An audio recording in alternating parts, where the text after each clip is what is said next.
Eric ya es depresión tropical. Tocó tierra esta mañana en Oaxaca como huracán categoría 3. Al momento, el meteoro se encuentra sobre costas de Guerrero. A su paso, causó fuertes lluvias y algunos daños materiales. Afortunadamente, no hubo pérdidas humanas. Más de 35,000 elementos de la Defensa y Marina recorren caminos en Oaxaca y Guerrero para atender inundaciones, derrumbes y deslaves. La presidenta Claudia Sheinbaum hizo un llamado a no bajar la guardia. Y agradecer a la población porque respondió muy bien a todos los llamados de las autoridades para que pudieran resguardarse en sus casas. A toda la población hay que seguir atendiendo la información oficial y también seguir con cautela. Arrancan los foros para la implementación de la semana laboral de 40 horas. Gobiernos, sindicatos y empresarios se reunieron para analizar los mejores caminos hacia esta política laboral. Lo que ahora nos corresponde, de manera conjunta, es explorar las mejores vías, las mejores prácticas también para implementar gradualmente esta medida histórica. En la Franja de Gaza, tropas israelíes continúan atacando a civiles que acuden a centros de ayuda humanitaria. Suman más de 400 personas fallecidas, cerca o dentro de los centros de distribución. Los Dodgers le cierran la puerta a agentes migratorios. El equipo evitó el paso de ICE a su estadio para evitar que hiciera una redada masiva contra la afición que acudió al partido contra San Diego. Minutos después, el ICE negó haber acudido al estadio.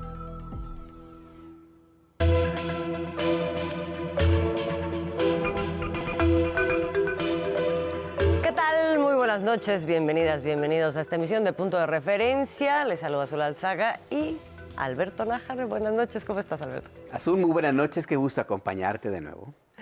Pues vamos a empezar con buenas noticias. Se perfilaba para tocar tierra como huracán categoría 4, finalmente llega en categoría 3. Y lo más importante y más allá de su fuerza es que la coordinación preventiva, la adopción de medidas oportunas por parte de la población y autoridades en Oaxaca y en Guerrero evitó que se produjeran tragedias con el paso del huracán Eric. Un día después, Eric pasa de huracán a depresión tropical con una secuela de lluvias que todavía se mantienen, sobre las que hay que tener sin duda alguna precauciones. Sin embargo, lo que se ve ya para los próximos días es más bien la concurrencia de esfuerzos para regresar las zonas afectadas a la normalidad. Son buenas noticias, como le digo, después de una tensa, muy tensa noche, la de ayer. Comenzamos.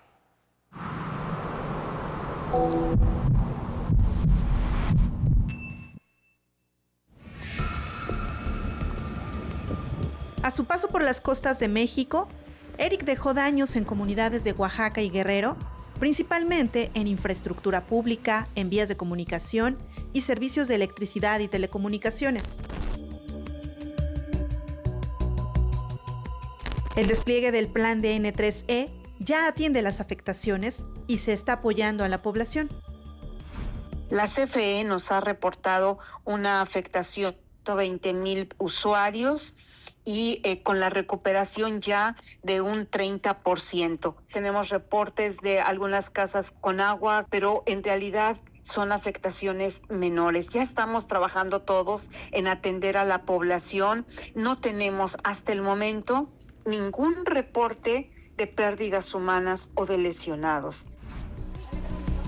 La Coordinadora Nacional de Protección Civil, Laura Velázquez, detalló que hay más de 100 personas en refugios temporales y que las afectaciones fueron menores en 14 municipios.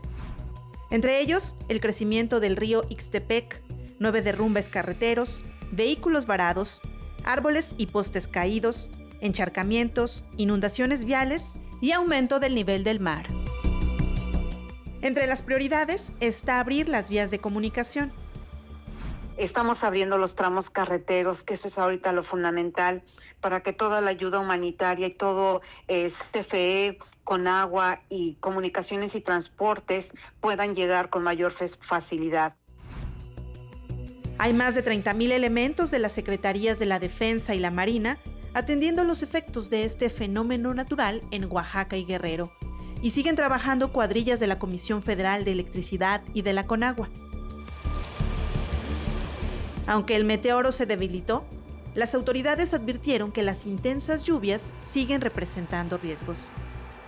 continúen en sus domicilios, que continúen en los refugios temporales. Ya está en camino los compañeros para verificar cuánta gente está en los refugios y la atención que se les está dando. Que continúen en sus domicilios y que permitan que las autoridades de los 3 niveles de gobierno hagamos la tarea de limpieza de carreteras y de calles para que puedan caminar nuevamente.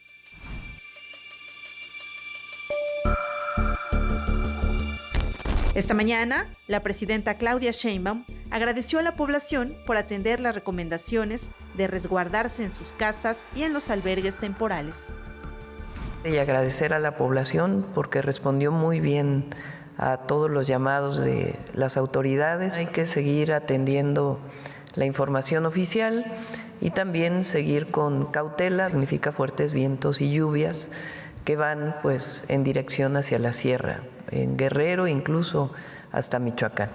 Entonces estén atentos de la información. Aunque Eric se debilitó al tocar tierra, Guerrero y especialmente Acapulco estaba preparado para su llegada debido a la cultura de protección civil adquirida después de las amargas experiencias de Otis y John. Punto de referencia. En el caso de Oaxaca, donde entró a tierra esta madrugada, el huracán Eric provocó afectaciones en 15 tramos carreteros, así como en un hospital del Seguro Social. La Comisión Federal de Electricidad reportó 123,000 usuarios afectados, aunque ya se trabaja para restablecer el servicio. Y mientras tanto, en Guerrero, Manuel Díaz Valderas, reportero de Radio y Televisión de Guerrero, nos preparó un resumen sobre la situación que prevalece en esa entidad tras el paso de este huracán Eric. ¿Qué tal? ¿Cómo están? Nos da mucho gusto saludarles desde Acapulco. Comentarles que, de acuerdo a los datos que tenemos de la Secretaría de Gestión Integral de Riesgos y Protección Civil del Gobierno del Estado de Guerrero, es que las afectaciones en la región de la Costa Chica, donde fue la zona más afectada por el impacto del huracán Eric, comentarles que se abrieron 10 refugios que dieron albergue a 1,000 personas. Algunos de estos refugios son como el de San Marcos, en el municipio de San Marcos, en la escuela primaria Encarnación Villanueva, que recibió a 60 personas. La escuela primaria Justo Sierra, que recibió a 21 personas. En Marquelia, en el municipio de Marquelia, el Jardín de Niños Horacio recibió 28 personas. Y estamos hablando también del municipio de San Nicolás, uno de los que recibió más personas durante la noche. Estamos hablando del Jardín de Niños Rufino Tamayo, en el cual en la localidad de Punto Maldonado recibieron a 757 personas. Todas ellas solamente fueron en calidad de prevención. No hubo necesidad de que estas personas perdieran su vivienda. Eso no ocurrió. Simplemente lo hicieron por cuestiones de prevención.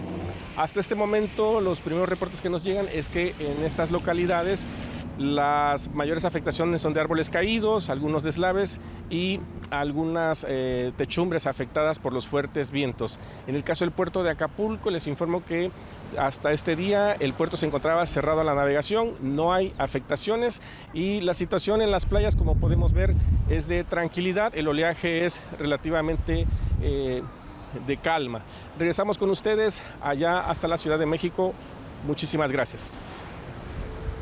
Gracias a nuestro compañero Manuel. Mire, déjeme comentarle el último reporte más reciente del Servicio Meteorológico Nacional, que menciona que se han presentado también lluvias importantes en otras entidades como en Michoacán y en Veracruz, el sur de Puebla y también en Chiapas. En Veracruz, de hecho, se ha determinado la suspensión de clases en 37 municipios de esa entidad ante los efectos de la tormenta tropical Eric en esa zona ya del Golfo de México. Le tendremos las actualizaciones que sean necesarias en los medios públicos y particularmente aquí en Punto de Referencia.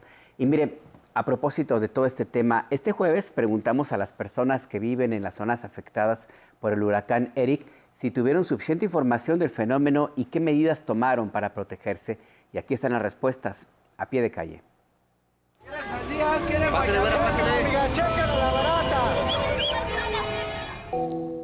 Salimos a la calle a preguntarle a la gente de qué manera se preparó ante la cercanía del huracán Eric y si hubo suficiente información de parte de las autoridades correspondientes. Esto fue lo que respondieron.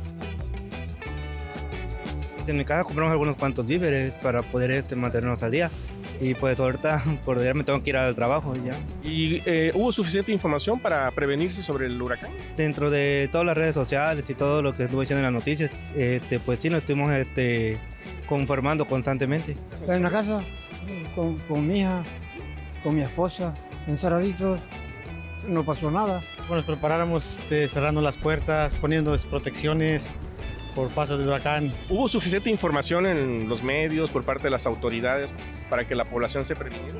Sí, nos hubo, anduvieron creo anunciando que iba a venir el huracán Eri.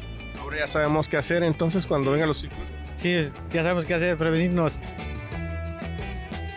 Que si ven que va a llover, es mejor no salir, que tengan su radio para oír las noticias, cómo está el tiempo, si hay un huracán. Que hagan caso de lo que las autoridades dictan y dicen, porque a veces el no querer perder el patrimonio que ya tenemos hecho, exponemos la vida. Si tenemos la oportunidad hay que quedarnos en casa y tomar todas las precauciones.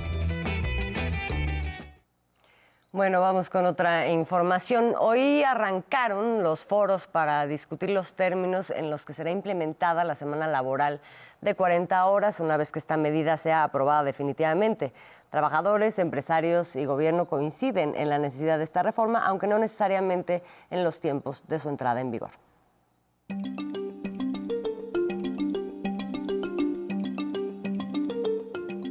Coinciden de forma unánime los sectores gubernamental, sindical y empresarial en reducir de 48 a 40 horas la semana laboral sin descuento salarial.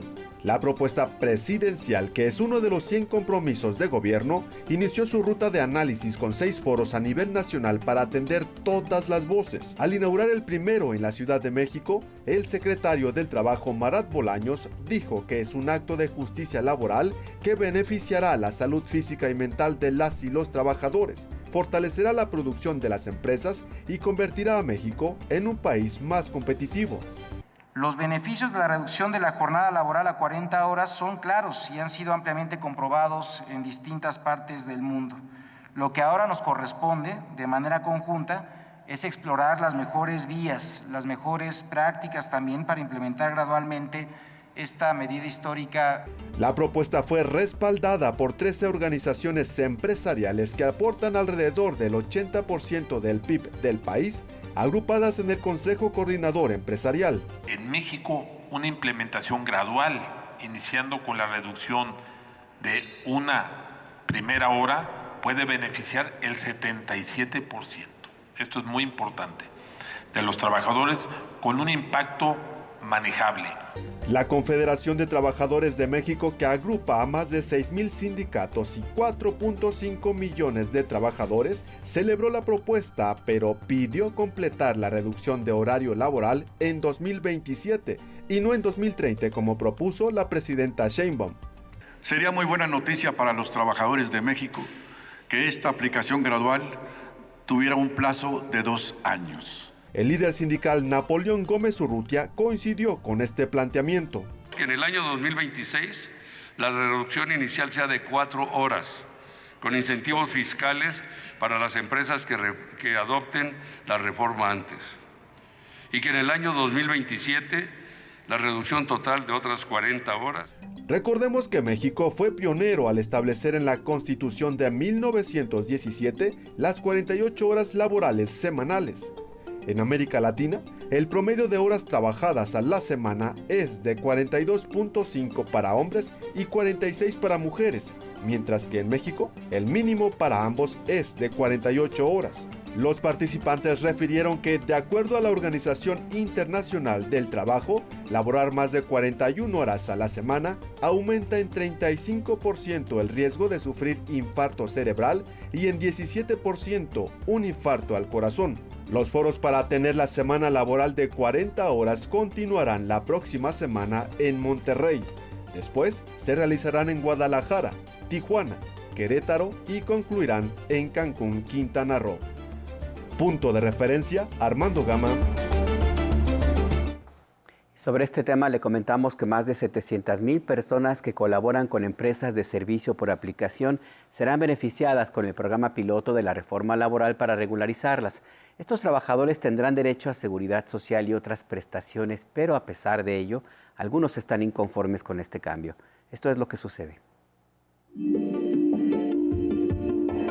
Seguridad social, prestaciones y contrato formal son algunos de los beneficios que las y los trabajadores por aplicación tendrán con la nueva reforma a la Ley Federal del Trabajo en materia de plataformas digitales, que el próximo 22 de junio entra en vigor.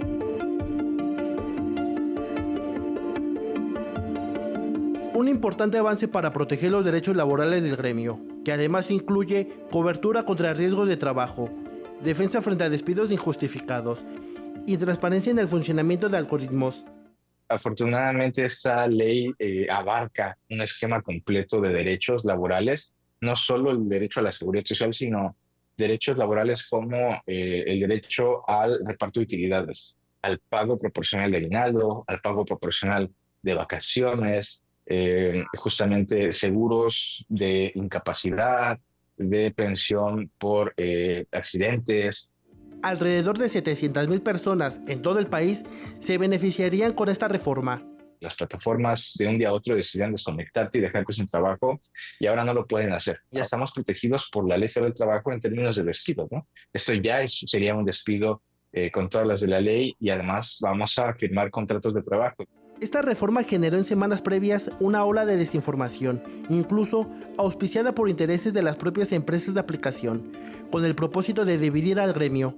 Pues ojalá y sea cierto eso, porque pues si no me nos están diciendo eso, ¿qué chiste tiene seguir con esto de que te van a dar seguro, no? O sea, nada más es, la verdad ni sé cómo expresar en eso.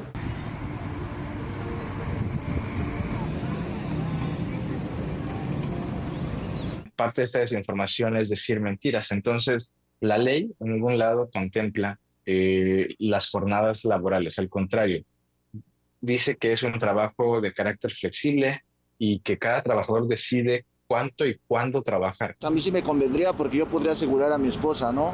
Cualquier cosa, un accidente o algo, pues claro que pues, una fractura o algo, pues ahí el seguro entra, porque no tenemos nada, o sea, no nos cubre nada. Conviene, pues más que nada, más que nada para estar asegurados por cualquier accidente. Yo lo veo bien, para mí sí me conviene porque no nada más yo vengo, pues yo no tengo seguro, ¿no? Y hay muchas personas que no tienen. A mí me gustaría obtener un seguro para cualquier urgencia o beneficios, ¿no? Para uno, porque tanto ya no es para uno, sino ya luego es para la familia. Con imágenes de Fernando Jiménez, Oscar Reyes, punto de referencia. Y hablando de temas legislativos, la próxima semana comienza el periodo extraordinario de sesiones en el Congreso de la Unión y en poco más de una semana se buscará discutir y votar una serie de iniciativas de reforma que son consideradas prioritarias. En la agenda se contemplan 22 con la posibilidad de agregar 5 más. Entre ellas se encuentra la expedición de la Ley General del Sistema Nacional de Seguridad Pública, una nueva ley de la Guardia Nacional y 8 reformas a ordenamientos vigentes que regulan el traspaso de la corporación a la Sedena. También está la reforma que transfiere las funciones del Coneval al INEGI, la de la Ley General del Sistema Nacional de Investigación e Inteligencia en materia de seguridad pública y cambios a la Ley del Seguro Social que regularían los retiros por desempleo y la vejez.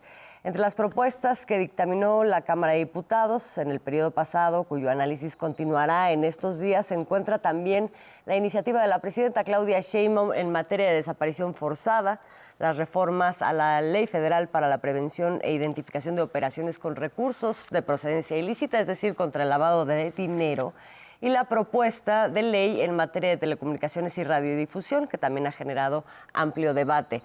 Las reformas a la Ley General de la Vida Silvestre, relacionada con la protección de delfines, eso también está ahí en el tintero. Además, la legislatura espera, por parte del Ejecutivo Federal, 5 iniciativas de reforma al Código Federal de Procedimientos Penales, a la Ley Federal contra la Delincuencia Organizada, a la Ley de Amparo, a la Ley Federal de Procedimiento Contencioso y Administrativo y a la Ley General de Salud en materia de vapeadores. Vienen intensos los debates legislativos la próxima semana y le estaremos dando, por supuesto, el detalle de cada discusión. Y a propósito de una reforma que ya está en vigencia, el periodista Genaro Villamil conversó con el ministro electo de la Suprema Corte de Justicia de la Nación, Hugo Aguilar Ortiz, sobre la conformación de la nueva Corte, sus propuestas para lograr un mayor acercamiento con la ciudadanía y los retos que esto implica. El hecho de que tú plantearas que hay que sacar a la Corte al territorio, que la Suprema Corte pudiera sesionar también con las comunidades. Evidentemente han pegado el grito en el cielo, como el tema de la toga, que es un falso debate, en fin. ¿Cuáles son estas propuestas y por qué la importancia de llevar a la Suprema Corte de Justicia al territorio? Sí, lo primero que podría decir es que la mayoría de candidatos y los ministros ahora que lograron el mayor número de votos, creo que tenemos el diagnóstico que el sistema de justicia tiene una deuda con la ciudadanía. Ha perdido confianza, se ha alejado de la ciudadanía y comienza la ruta de acercamiento, la ruta de diálogo, de interacción y de darle énfasis a la justicia de abajo. Todos coincidimos que vamos a ser una Suprema Corte de Justicia para todos, pero vamos a dar énfasis a los que han estado fuera del sistema de justicia. Entre las medidas que vamos a tomar es abrir la Corte a la ciudadanía. Cualquiera que tenga alguna dificultad jurídica puede llegar a la Corte y va a tener lo mínimo una asesoría jurídica, una orientación. Y la Corte también va a ser itinerante. La Corte va a ir a las regiones. Vamos a detectar los casos paradigmáticos, los casos emblemáticos en los que se requiere una justicia pues más adecuada, más apegada a la realidad. La justicia en México se ha apegado mucho al formalismo, se ha encerrado en cuatro paredes y ahora tiene que salir a las calles, tiene que salir al campo. Hugo Aguilar explicó cómo será la relación de la Suprema Corte con las diferentes dependencias que imparten justicia en el país. ¿Cómo ves la relación, cómo debe ser la relación entre nueva Suprema Corte de Justicia y otros actores de la administración de la justicia, como la Fiscalía General de la República o como el Gobierno Federal, la Secretaría de Seguridad Pública o los poderes judiciales estatales? Primero que tiene que haber relación. Estamos en un mismo país, tenemos un mismo objetivo. No creo que los otros poderes piensen en otro México o trabajen para otro México. Todos estamos trabajando para el mismo México, para la misma sociedad. Debe de haber diálogo, interacción necesaria para construir este nuevo México. Ahora, nosotros llegamos por el voto popular.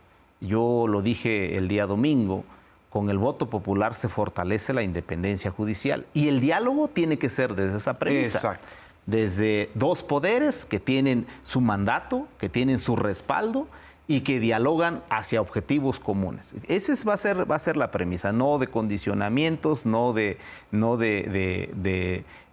¿cómo decirlo?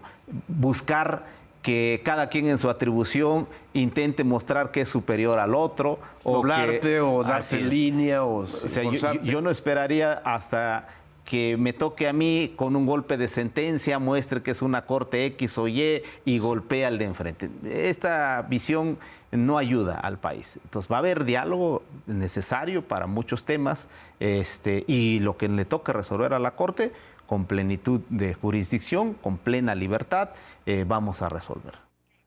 La entrevista completa la puede ver en el programa de versiones públicas Poder Judicial, el cambio de paradigma, este domingo 22 de junio a las 19 horas por Canal 14. Y continúa el proceso de validación del INE sobre esta elección judicial. El Consejo General aprobó dejar fuera 37 candidaturas ganadoras que no cumplían con el requisito de la calificación mínima, 8 en el caso de licenciatura, 9 en especialidades. Proponen ahora que quienes ganaron los segundos lugares en la elección el pasado 1 de junio sean quienes ocupen los cargos. Y este jueves estaba programado retomar el tema en la sesión del Consejo General, sin embargo se pospuso hasta nuevo aviso, entonces eso está pendiente, pero mientras tanto el PAN anunció que presentará un recurso legal ante el Tribunal Electoral y la Suprema Corte de Justicia para buscar anular la elección judicial.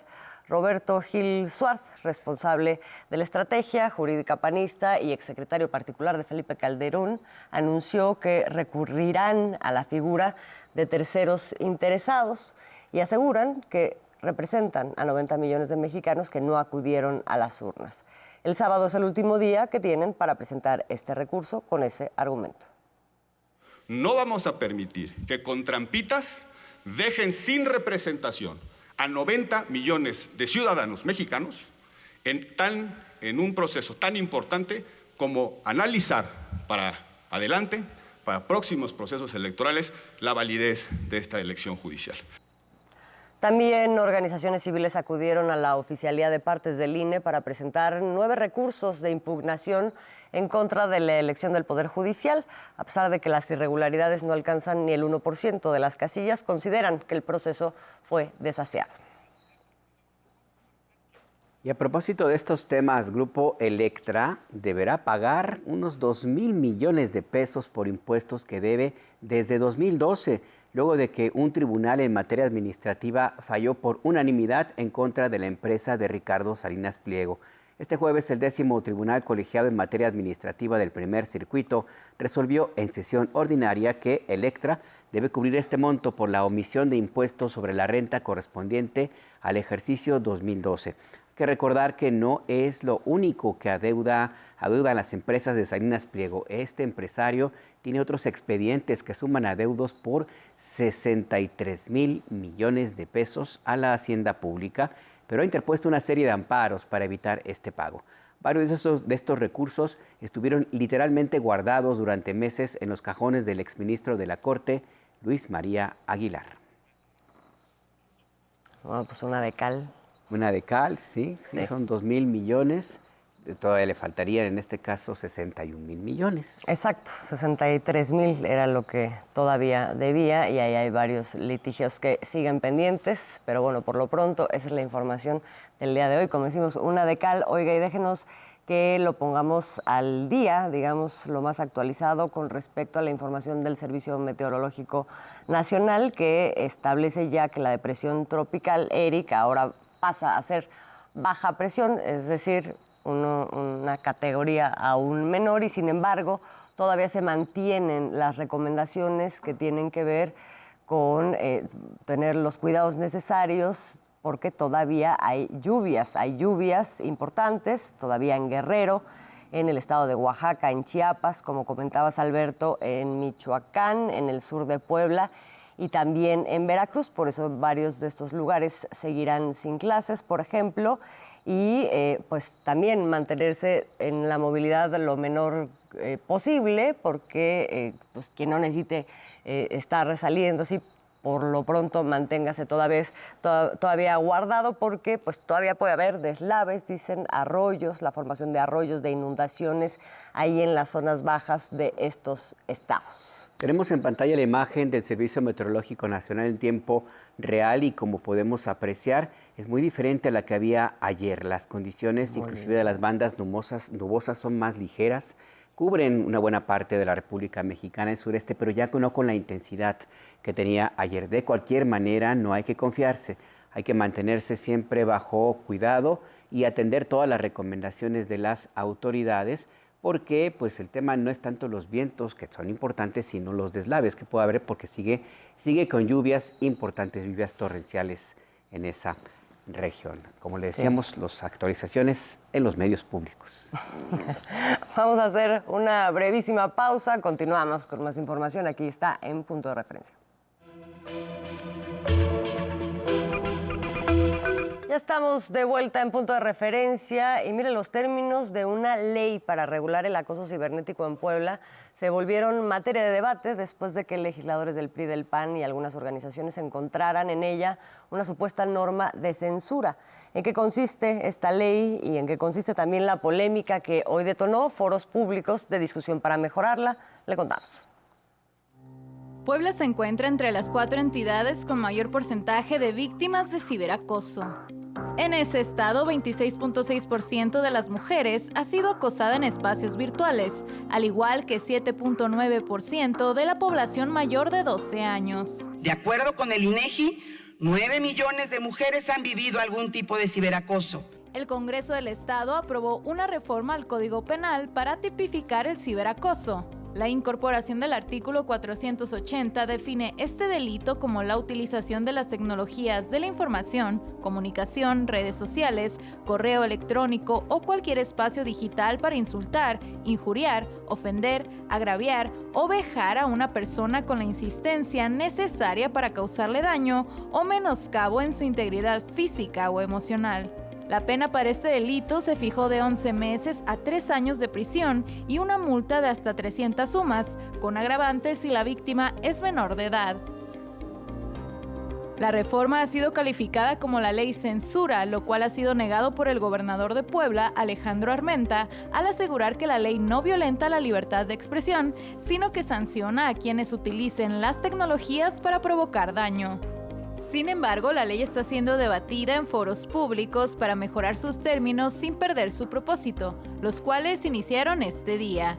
Frente a un escenario de mayor uso de la tecnología, se debe regular el uso de la tecnología. Solicité al Congreso que se hagan foros, que participen empresarios, abogados, abogadas, organizaciones de defensas de los derechos humanos, la propia Comisión Estatal de Derechos Humanos y medios de comunicación, pero no va dirigida a los medios de comunicación. Esta ley no es contra los medios de comunicación, esta ley es contra los delincuentes que utilizan la tecnología. La presidenta Claudia Sheinbaum refrendó la importancia de garantizar la libertad de expresión. Libertad de expresión, siempre lo vamos a defender. Ahora, hay casos específicos pues que hay que ver cuál es el tema, pero nuestra posición es libertad de expresión. Otros estados, como la Ciudad de México, regulan la violencia digital a través de la llamada Ley Olimpia, suspendiendo el contenido ofensivo. Coahuila y Nuevo León también sancionan el acoso sexual en medios digitales. Y países como España y Austria contemplan penas de prisión de entre 1 y 4 años por incitación al odio y acoso digital. Fabiola Solano, punto de referencia. Vamos a otra información. El Metrobús de Ciudad de México cumple 20 años en servicio, un lapso en el que se convirtió en el segundo medio de transporte público más importante de la capital, al movilizar diariamente a 1.800.000 pasajeros. A 1.800.000 pasajeros. En el marco de esta celebración, este jueves se presentó el primer modelo del Metrobús biarticulado eléctrico del mundo. Aquí está la historia. El Metrobús surgió hace 20 años como una apuesta a la modernización y el compromiso con el medio ambiente. Estos alargados autobuses rojos cumplen 20 años desde su implementación en 2005. El 19 de junio de 2005, el entonces jefe de gobierno, Andrés Manuel López Obrador, inauguró la línea 1 con 60 unidades, junto a Claudia Sheinbaum, quien entonces era titular de la Secretaría del Medio Ambiente. Es accesible porque los oficiales que están en la entrada nos permiten pasar, o sea, más que nada cuando traemos silla de ruedas o incluso hasta bastón, o ahorita que yo traigo la andadera, es muy accesible hasta eso.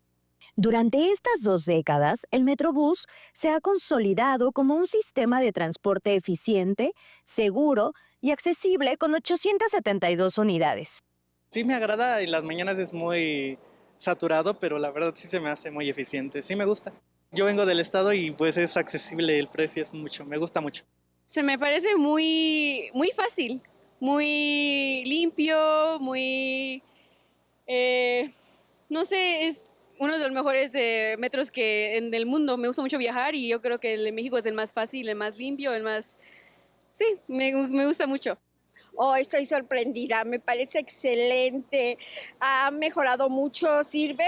Yo venía platicando con mi hermano y le decía, anteriormente sin el microbús podíamos tardar 1 hora, 1:30 en transportarnos. Ahorita hicimos 30 minutos, entonces me ha parecido extraordinario. Okay. Felicito a la ciudad por todo Metrobús es el segundo transporte más usado en la capital mexicana, después del metro, y cuenta con una red de 164 kilómetros que usan diariamente 1.8 millones de personas.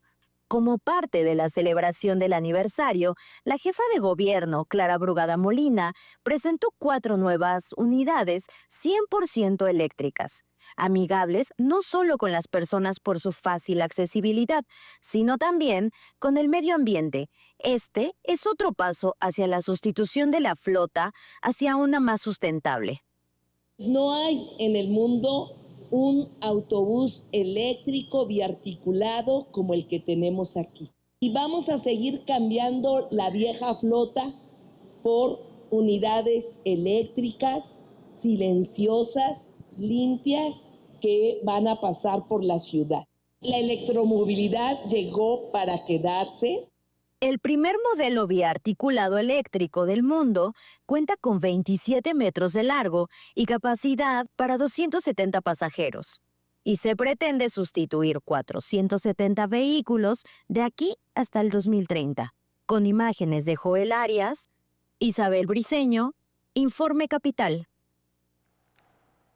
Nos vamos a la escena internacional. El conflicto bélico entre Israel e Irán cumple ya una semana. El día de hoy, este jueves, misiles iraníes impactaron en el centro médico Soroka, al sur del país, dejando 40 personas heridas y daños a la estructura. La Guardia Revolucionaria iraní afirmó que su objetivo era la sede del ejército y de la inteligencia israelíes ubicadas en esta misma zona. Israel, por su parte, atacó el reactor nuclear de agua pesada, el Arak, y funcionarios iraníes reportaron que no se detectó riesgo de radiación ni de víctimas. Como consecuencia de esto, también afectó zonas de Teherán y la capital, que es Teherán.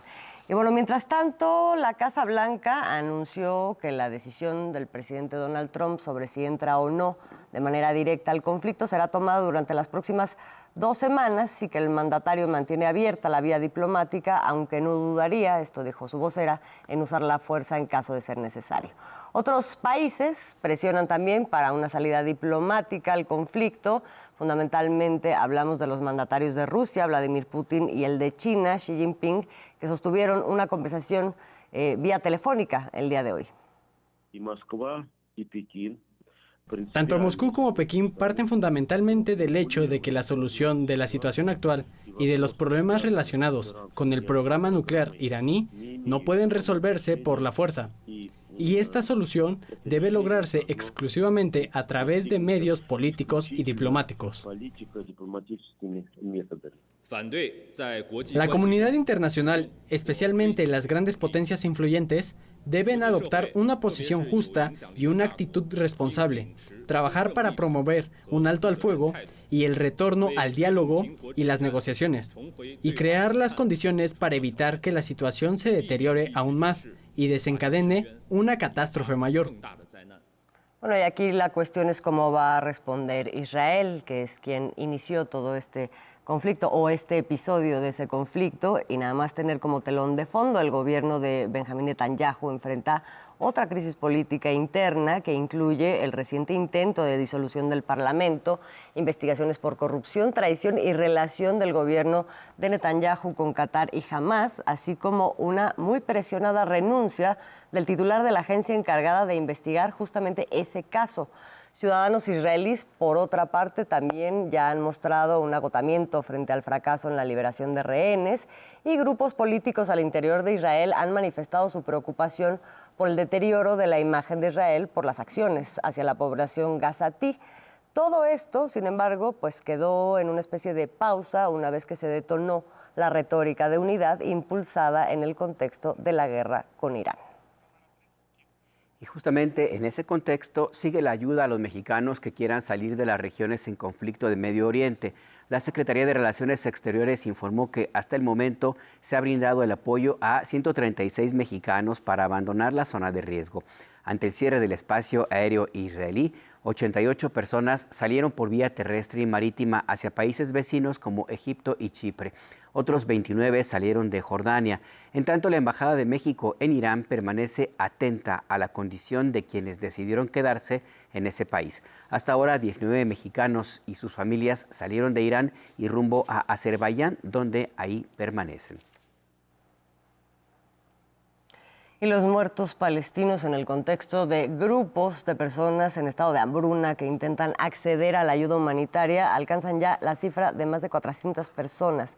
La estrategia de entrega de ayuda se suma a las acciones del contexto genocida contra la población gazatí, en la que son protagonistas la complicidad entre Israel y Estados Unidos. Cada día, miles de hombres y mujeres palestinas de la Franja de Gaza emprenden peligrosos recorridos de varios kilómetros para conseguir un poco de comida que Israel reparte en sus centros de distribución. Continuamente, regresan con las manos vacías. Cuando no hay comida, ¿cómo pueden ver los niños? Empiezan a llorar y enfadarse. Cuando caminamos 3, 4 kilómetros o más, ay, se nos magullan los pies y se nos rompan los zapatos. Pero el principal riesgo, aseguran, es perder la vida cuando acuden a uno de los 4 centros de distribución, que son coordinados por la Fundación Humanitaria que operan Israel y Estados Unidos.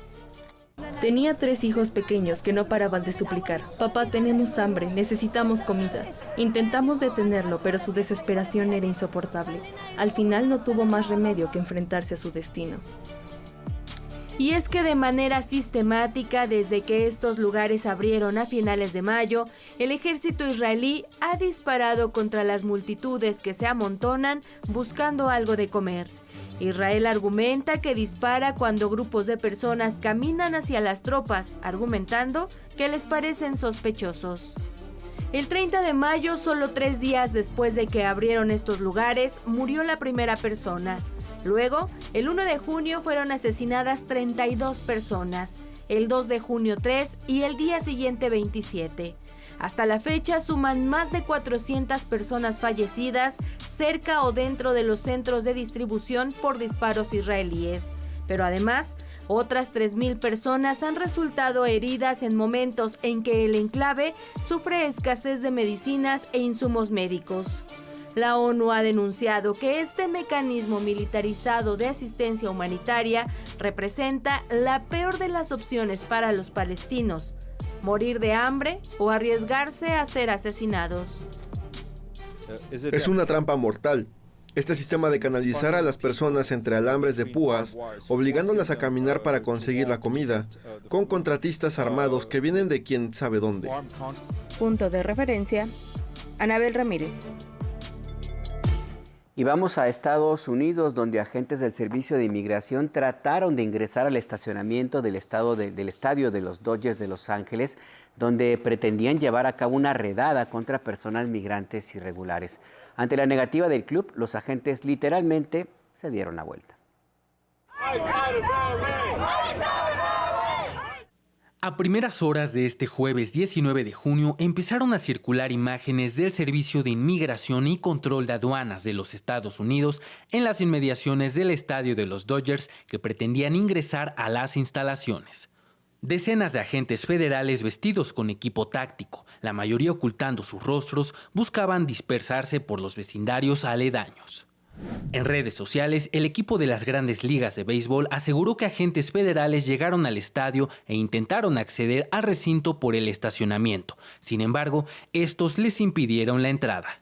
Frente a la entrada del estadio, manifestantes con carteles de protesta exigieron la salida del ICE de la ciudad mientras elementos del Departamento de Policía de Los Ángeles los separaban de las camionetas que permanecían estacionadas del otro lado de la calle. Según medios estadounidenses, el equipo de béisbol planeaba anunciar un programa especial para apoyar a las comunidades migrantes afectadas por las recientes redadas en California este mismo día que tuvo lugar la intervención.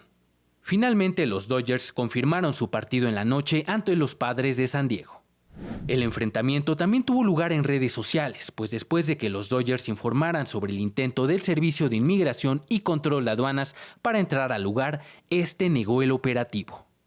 En las últimas semanas, Los Ángeles ha sido epicentro de redadas y protestas, pero la relación entre las comunidades migrantes y Los Ángeles Dodgers no es nueva. En 1962, con un costo de $23 millones, el Dodger Stadium abrió sus puertas en Los Ángeles en lo que antes fue la comunidad de Chávez Rabín, un área donde convivieron los barrios de La Loma, Palo Verde y Bishop, antiguo hogar de una comunidad mexicoamericana que fue desalojada y desplazada para dar paso a la construcción del estadio, lo que sembró un sentimiento de rechazo por parte de estas comunidades hacia los Dodgers. Sin embargo, con el paso del tiempo, el estadio se convirtió en un símbolo de identidad latina, pues fue la cuna del jugador mexicano Fernando Valenzuela, responsable de la Fernandomanía y de una pasión que no conoció fronteras y que en la década de los 80 ganó los corazones tanto de mexicanos como de estadounidenses. Vas, Fernando, vas, Valenzuela. Sergio Omar Cordero, TV Migrante Informa. Lo negó el ICE. Pero bueno, vámonos con otro tema. A 15 años de la partida de Carlos Monsiváis, su legado es recordado ahora con jornadas monsivadianas que se dieron en diversos espacios y ahora se las vamos a mostrar. El 19 de junio de 2010 se dio a conocer el deceso de Carlos Monsiváis, intelectual, figura central en la cultura mexicana de buena parte del siglo XX. A 15 años, la Universidad Autónoma Metropolitana organiza las jornadas monsivadianas con diversas mesas que iniciaron el pasado martes con el impacto social de Carlos Monsiváis y una segunda mesa ayer miércoles en la que se evalúa su vínculo con el cine y las diversidades sexuales. No fue la figura del crítico de cine, ni del historiador de cine tampoco, sino digamos un comentador que anclaba las imágenes fílmicas con la realidad nacional. La música fue parte central de la vida de Carlos y yo creo que dejó una de las obras más precisas en torno a la música en México. Otra de las facetas que justo el día de hoy, 19 de junio de 2025, se explora es la de coleccionista de Carlos Monsiváis, con una mesa que se llevó a cabo en el Museo del Estanquillo. Yo creo que es una faceta que por mucho tiempo a lo largo de su vida de Carlos se conoció poco, porque la labor del coleccionista es pieza por pieza, objeto por objeto, hasta que logra una colección de la solidez de la de Carlos Monsiváis. Pero yo creo que la colección de Carlos se comenzó a conocer justo cuando se abrió el Museo del Estanquillo. Antes era una colección prácticamente privada en su casa. Como coleccionista, Carlos Monsiváis nos enseñó a mirar esa, como decía él, la periferia desde el centro. Es decir, aquellos derroteros que no formaban parte de los gruesos de colecciones, ya sean nacionales o privadas, y que tuvo la vocación con pues una devoción absoluta para crear pues una colección. Casualmente yo lo que voy a destacar es una faceta distinta, porque tiene que ver con el hecho de que él ha sido alguien que ha admirado muchísimo al grabador Leopoldo Méndez. Entonces, como él lo ha realmente valorado mucho, tiene gran obra de Leopoldo, ha hecho varias exposiciones. Y el próximo sábado 21 de junio se llevará a cabo aquí en el Museo del Estanquillo a la 1:00 p.m. la última mesa dedicada a Carlos Monsiváis titulada Los amigos y los gatos, en la que participarán, entre otras personalidades, la escritora Elena Poniatowska y Consuelo Sáizar. Vamos a otras latitudes. El polémico cantante estadounidense Marilyn Manson anunció un concierto en la Feria Nacional Potosina y de inmediato desató reacciones en el estado. La Iglesia Católica exigió cancelar la presentación, pero el gobernador Ricardo Gallardo recordó que San Luis Potosí es un estado laico. Vamos a ver la historia.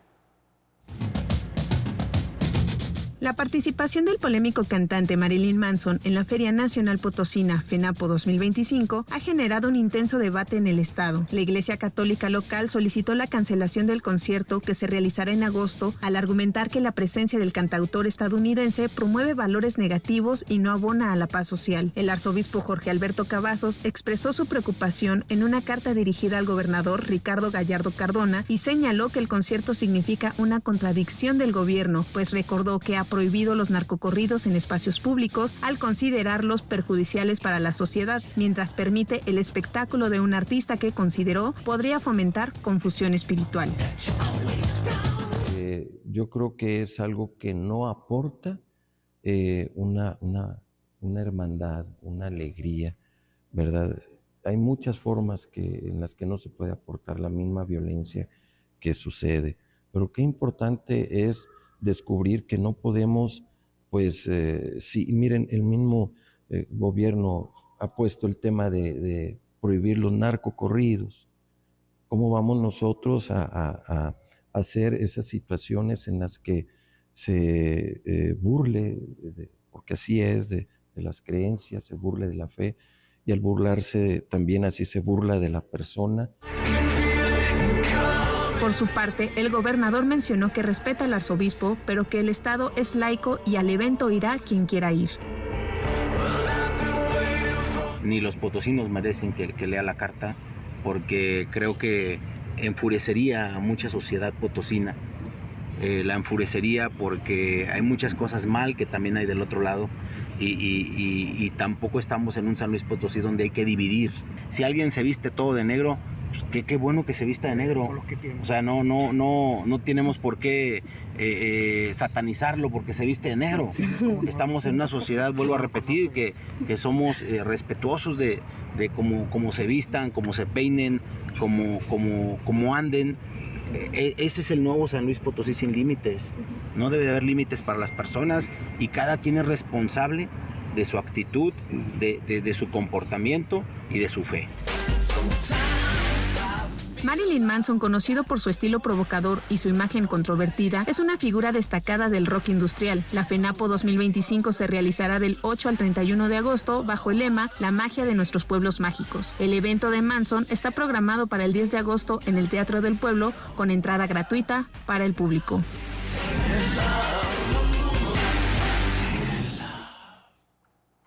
Y es jueves de Déjese ahí con Jairo Calixto. Amigas, amigos, amiguis, amix todos, la Oppo anda más lúcida que nunca. Todo parece indicar que tomó una terapia skinneriana de choque y ahora la vemos mucho más serena que nunca. Por eso pudimos presenciar momentos muy sosegados y empáticos como los que aquí se pueden apreciar. Después de su tratamiento, Alarraqui demostró que ya está más sano de su clasismo y que cada vez es menos lépero y ordinario. Y me enoja y me molesta y me ofende como mexicano que Titina se vaya en un avión de línea por su populismo de Bueno, esto es para la sección Si con esta boquita come, ¿cómo quedará la cuchara, papá? Y claro, por acá tenemos a Ciro Gómez Leiva, ese notable demócrata muy complacido porque el INE dio por bueno el proceso electoral que transforma al poder perjudicial en poder judicial. Es un escándalo. 37 modelos de acordeón. Es un gusto ver a gente que sabe aceptar los resultados democráticos y que no se hacen las víctimas a la menor provocación. Nada más está cantando la de "Está triste la piña que tiene la piña". Y en ese sentido, es bonito saber que el muy progresista y morigerado pensamiento panista ha sido contagiado por el sabio junior nada tóxico de Donald Trump, que en un mensaje de paz para los mexicanos, en medio de las beligerancias que nos acechan, llama a la paz y a la tranquilidad. Si México, digamos que ese fuera el contexto, disparara cohetes a Estados Unidos, creo que serían decapitados en unos 4 segundos. ¿Y qué decir del fino y culto Carlos Loret, que demostró que su curso de periodismo ficción con Tim Golden y Cascabel Hernández le fue muy útil en Los Ángeles, donde confeccionó un montaje, pero un montaje, papá, que seguramente aplaudió su maestro García Luna Productions. Loret, ¿es la misma zona de guerra en la que estaban otra vez, oportunista? Nadie te quiere, c******. Oye, si son nucleares, Jacobo, son nucleares. Quien siempre pone orden y progreso es el Porfirio Díaz del Pricámbrico temprano, Alitititito Moreno, quien hizo una declaración que ya es objeto de estudio en un congreso de terapeutas en Viena. Si el PRI hubiera estado en el gobierno, no tengan duda que le hubieran puesto aranceles a todos los países menos a México. Otro panista internacional es el republicano Ted Cruz, que ya quiere bombardear Teherán y no sabe ni dónde está, ni quiénes viven, ni nada de nada. No sé la población. ¿No sabe la población del país que pretende derrocar? ¿Cuánta gente vive en Irán? 92 millones. En el México de mis recuerdos y en el marco de la reunión del G7 y del melodrama reggaetonero que está haciendo la ultraderecha mexicana, recordemos a mi licenciado Peña. Mire nada más. ¡Qué estadista!